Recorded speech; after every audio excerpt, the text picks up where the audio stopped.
नेहा पूछताछ क्यों महत्वपूर्ण जाती है, क्योंकि इस पूछताछ के बाद में बहुत मुमकिन है कि ईडी इस मामले में मनीष सिसोदिया की गिरफ्तारी कर लेगा। और अगर मनीष सिसोदिया की गिरफ्तारी ईडी करता है तो इसका मतलब है कि मनीष सिसोदिया को किसी भी हालत में राहत मिलने के आसार जो है वो बहुत कम हो जाते हैं, क्योंकि अगर ईडी गिरफ्तार करता है तो ईडी पूरी कोशिश करेगा कि उन्हें 14 दिन तक अपनी हिरासत में रखे। 10 तारीख को उनकी जो बेल है उसको लेकर कोर्ट में अर्जी दी गई है, तो यानी कि अगर सीबीआई के मामले में उनको किसी तरीके से बेल मिल भी जाती है तब भी उन्हें पहले तो ईडी की कस्टडी में रहना पड़ेगा और उसके बाद जेल के अंदर रहना पड़ेगा। तो मुश्किलें लगातार मनीष सिसोदिया की यहाँ पर बढ़ती नजर आ रही है। ईडी सूत्रों का ये कहना है कि इस मामले में जांच के दौरान उनके पास में कई बड़ी अहम जानकारियां मिली थी, कई सबूत मिले थे मनीष सिसोदिया के खिलाफ में, और उसी की बिना पर आज इनसे एक लंबी पूछताछ हो सकती है। इसके पहले जो सीबीआई है उन्होंने 7 दिन तक अपनी कस्टडी में रखा था। कल ही मनीष सिसोदिया को तिहाड़ जेल कोर्ट की तरफ से भेजा गया था और ईडी जो है, जैसा कि हमने आज तक के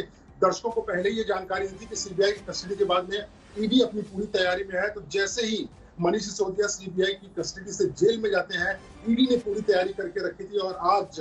11 बजे के बाद यानी कि 1 घंटे के बाद जो ईडी के अधिकारी हैं वो तिहाड़ जेल पहुंचेंगे और एक लंबी पूछताछ मनीष सिसोदिया से होगी, जिसके बाद बहुत मुमकिन है कि मनीष सिसोदिया को इस मामले में गिरफ्तार कर लेगी। मुनीश, एक अहम सवाल यहाँ पर ये, जो ईडी की लाइन ऑफ क्वेश्चनिंग है वो सीबीआई से कितनी अलग होती है या फिर समानांतर होती है?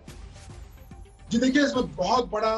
फर्क होता है। सीबीआई की जो जांच होती है उसमें मनीष सिसोदिया सीबीआई के सवालों के जवाब देने से मुकर सकते हैं, क्योंकि इस पूरे मामले में अगर देखें तो सीबीआई इंडियन पिनल कोड के तहत चलता है। इसका मतलब है कि सीबीआई को ये प्रूव करना पड़ेगा कि आखिरकार मनीष सिसोदिया ने क्या गलत किया हुआ है, लेकिन ईडी में पूरा अलग हो जाता है। ईडी का मामला prevention of money laundering act के तहत होता है, यानी कि इस मामले में मनीष सिसोदिया को ईडी के सामने साबित करना पड़ेगा कि वो कैसे बेगुनाह है। अगर वो इस बात को साबित नहीं कर पाते हैं तो ईडी के पास पूरा अधिकार होता है कि उन्हें गिरफ्तार कर सकती है। अगर बात करें कि सबूतों के आधार पर क्या है, तो जो सेंट्रल ब्यूरो ऑफ इन्वेस्टिगेशन है वो इस बारे में जांच करे कि आखिरकार जो क्रिमिनल कॉन्स्पिरेसी थी इसमें, यानी कि साजिश जो थी उसमें कितना रोल था मनीष सिसोदिया का, भ्रष्टाचार में कितना रोल था। लेकिन ईडी जो है, ईडी इस मामले में इन सब की जांच करते हुए यह पता कर रही है कि आखिरकार जो पैसे का लेन देन हुआ था 100 करोड़ रुपए जो साउथ ग्रुप से आम आदमी पार्टी के नेताओं तक आए थे, विजय नायर तक आए थे,